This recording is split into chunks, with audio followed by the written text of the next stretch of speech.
Hello beer tubers and welcome to another brewery showcase with me, Peter, the master of hoppets. Today, showcasing another Franconian brewery, one from Bamberg.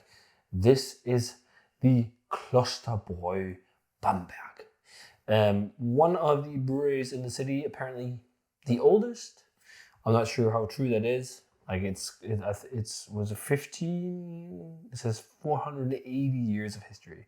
Sometimes with these, it's like not the same family that's owned it and whatnot. It's been different breweries on the premise. I'm not sure how it is. Also, just like Schlenkele, it didn't always used to be called Schlenkele. It was called the House of the Blue Lion or something like that. And also, the heritage there, though, is like the same family. So that's really unique. I don't know about the heritage of Klosterbräu. I know it's a larger brewery. They do some distribution. They also do some exports to the States. I've had their beers on occasion when I've been in Bamberg. The old label with was it a monastery that was on it? And flip top bottles, or was it flip tops? I'm not sure. But I remember not being very impressed when I had them in the city years ago. Some of the first times I went to Bamberg. But that was also before I was as into lagers as I am now. So maybe that'll change. But yeah, we got 3 to check out. 3 that I found at one of these shops down in Bamberg, actually. These are the last lower strength beers that I need to finish and get to try. I have a couple bucks left that we also need to drink, but otherwise then I finally drank all the stuff from the Bamberg trip back in November, and it's May now, so too damn slow, too much beer to try. But we're trying 3 beers. We're trying their Kellerbier, their Braunbier, and their Schwärzla, and that's the Zela ending, which is the regional dialect. They use it for a lot of bars and beer names and all this. Schlenkala, Schwärzla, Rauchala, all this. So yeah, it's funny. It's a local thing. So I think we should start with the Kellerbier. So the Kellerbier is on, was it 5.3% alcohol? It is unfiltered and it's lagered. It's their take on the Franconian beer specialty, and with a slight malt sweetness to it. So let's try this one. Pours. Whoops. So this one was higher carbonated than I thought when I poured this out. So we got a bit of beer drippage. So the coaster sticking. I mean, this looks kind of like what I think of when I think of the ungespundet Lagerbiers, Kellerbiers, all this catch-all. It seems like the style that people think of when they think of Franconia and Bamberg is Kellerbier when they think of non-Rauchbier, because that's, I guess, the more well-known international name, although you can't really put it in a box. It's because there's so much difference between brewers and the way they do them and all this. Like, as for understanding, a lot of people call it Kellerbier, but most people down there call it Lagerbier, or they call it ungespundet Bier, and there's just so many names for it. But yeah, this is golden orange, slightly hazy, white head. Let's see the aroma. Very bready, sweet maltiness, doughy, not a lot of hop character. Definitely a Munich malt richness, some of this rustic kind of countryside bread. Smells pretty good, actually. To be honest, my last experiences with this brewery, I did not like him that much, but this actually smells pretty good. I think the biggest brewery in Bamberg that's not that great is Kaiserdom. You probably had them if you go to Danish supermarkets, for example. They're everywhere in cans, and they're just like, they're not the best, but they're also really freaking cheap. But yeah, substantial bready maltiness, also like a little bit of what do they call those crackers? Digestive crackers, graham cracker. Peppery spice, not too much hoppiness, smells nice. Let's try it. Cheers.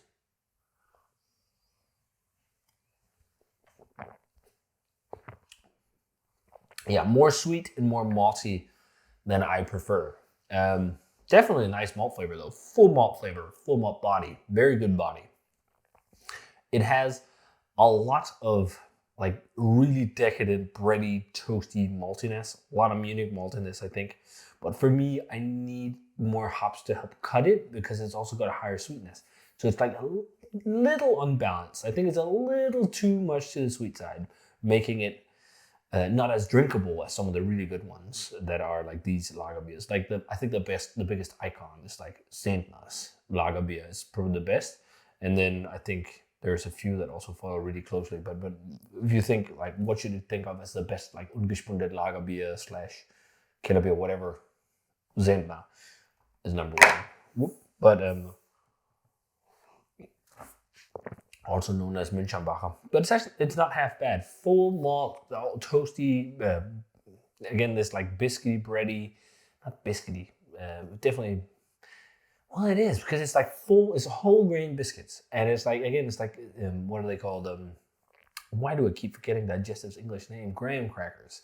It's very similar to that. And this robust kind of countryside loaf. There's so much like intense breadiness on this. It's heavy on breadiness, which is nice. But I would like more hops. There's definitely a little bit of a hoppiness to it. It's like slightly peppery, but not enough to cut through. It's not like overtly sweet. You can still taste it's a dry beer. It's still got dryness.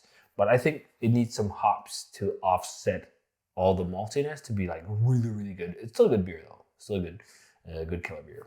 So let's move on to the Braunbier, the odd one out, the quite different beer. You never really stumble upon beers called Braunbiers. This is 5.5%. It's got a similar description to the Kellerbier, just that it talks more about tradition and not too much what the beer is tasting like, just like how it's brewed according to very old tradition. But what is interesting, if you look up Braunbier, originally it seems like it was from Berlin. And it was a top fermented beer. It doesn't say if this is bottom or top fermented. And it was made with a very charred, not roasted, but heavily charred malt that would, according to documents, probably not in reality, would char it so much, the malt, that even though you diluted the beer with water, you would need a lot of water to make it pale. So I don't know how true that is, but it's also how it is like a lot of these old brewing texts. It was a very low ABV beer style, and you blended in caramel and sugars, and it was served really fresh. It usually be like it would be brewed, they would start fermentation, they would blend in sugar, and they would serve it. Whereas other beer styles would often be lagered. How fresh was it? So just looking at it, was also fairly heavily hopped, which is interesting. About 1 to 1.5 pounds of of hops per imperial barrel. Which is more than English mild, which seems to be the equivalent to this beer. But yeah, so, this is definitely stronger than those beers, but it's got the caramels and sweetener mixed into it to make this. And there's apparently not too many breweries that still make this, but, it's something I never really heard of. Braunbier is really interesting. And it's just it's one of these things where the origins are really hard to figure out. There's not been that much research. There's a lot of beer like that. Like also Nürnberg, they have a wheat beer, but they also used to have something called not Weizen, but white beer. 5.5%, and I've heard some people say it's somewhat similar to Märzen, at least the modern approaches to it. But let's check it out. I mean, I really love when people try and revamp historical beer style. So not a lot of CO2. It is a brownish color. It's got a white head. Let's check out the aroma. Very malty, but surprisingly not as malty as the the Kellerbier. This smells a bit lighter. Maybe this is the one I've tried. Maybe this was the one I picked up and that put me off this brewery. It's got like a really sweet cereal kind of maltiness to it. Nuttiness as well. I can see some connotations to English mild. Maybe it was this I drank.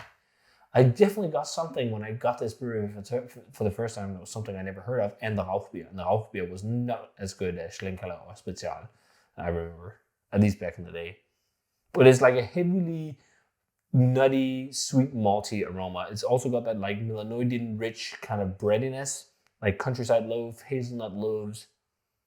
It smells pretty good though to me today. But a little sweeter. Let's try it. Cheers.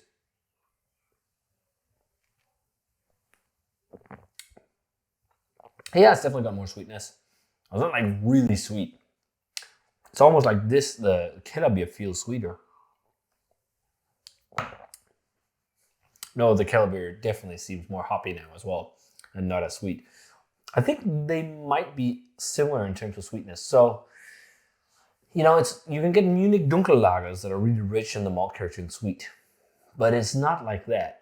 I can see connotations to a Märzen in the malt profile. It's quite rustic, heavy breadiness and all that nuttiness, but it doesn't go into like those toasty, slightly charry type flavors. It's more like really nutty and then like sweet caramel type stuff. Like there's definitely more sweetness to it. And this is also stronger than the historic examples. And much lower carb. There's almost like a little bit of a brown sugar note. I think this example though, although I've never had a proper Braunbier, is pretty decent. But I think I prefer the Kellerbier. So let's move on to the Schwärzla, the Schwarzbier. So this is their interpretation of a Schwarzbier. It is 5% alcohol, and this is, you know, the beer style, the lager from Germany with the roasted barley or some kind of darker roasted malt to make it black. This black lager technically is really dark brown most of the time, and this is as well. But yeah, it looks exactly to a T. The style, it's got a slight tan head. Let's take out the aroma on the Schwarzbier, the Schwärzla. Really toasty, coconutty, also nutty. Yeah, I mean, it smells pretty decent. It's got a little bit more of that kind of nutty richness compared to the other two. And almost like toasted chestnuts or something like that to it. A little bit of a woody hop note too. Not a lot of hops. It's all about malt, this one. And then robust maltiness, Munich maltiness, like almost like burnt, slightly toasty breadiness. And like a bit of char, but it's not like crazy, man. But this beer actually won a silver medal at the World Beer or European Beer Star. So that is some merit, really. I'd say like that's one of the better competitions. It doesn't say when, or maybe I just can't read it, but it smells pretty good. Let's try it. Cheers.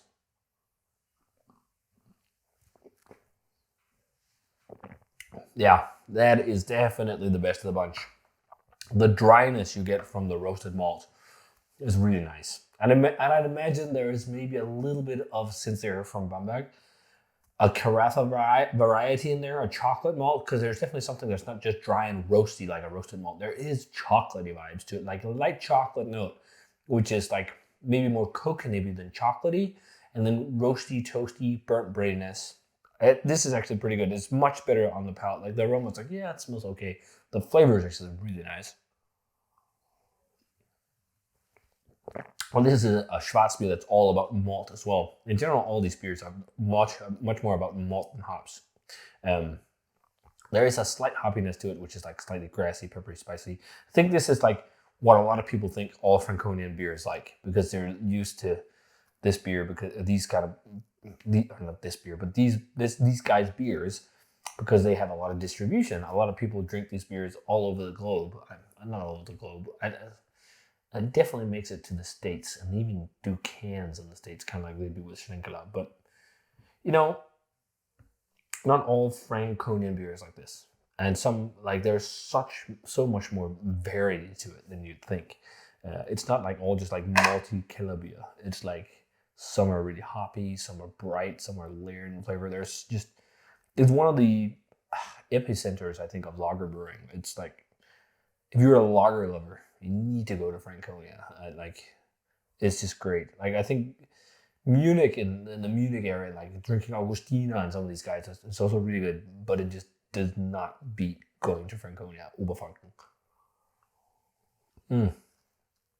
But this is really good. This is really good Schwarzbier. The toasty nutty note, that's like chocolate note or coconut note. There's even like a bit of a mocha kind of vibe to it. And then toasty, slightly burnt notes, toasty breadiness, a little bit of that peppery hoppiness to it as well. A slight caramelly touch or something like that, and then robust breadiness. Really good, and a lot of flavor, also pretty good mouthfeel for the ABV. All of them actually had pretty good mouthfeels, but this one, like, it feels dry and there's some acidity from the roasted malts, but it's still got a good mouthfeel, which is nice. It's still like fairly silky and whatnot for it being a low ABV beer.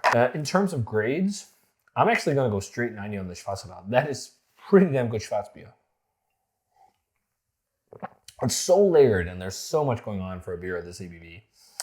The other two, I mean, they're all right. They're good beers, but I'm not really that fired up about them.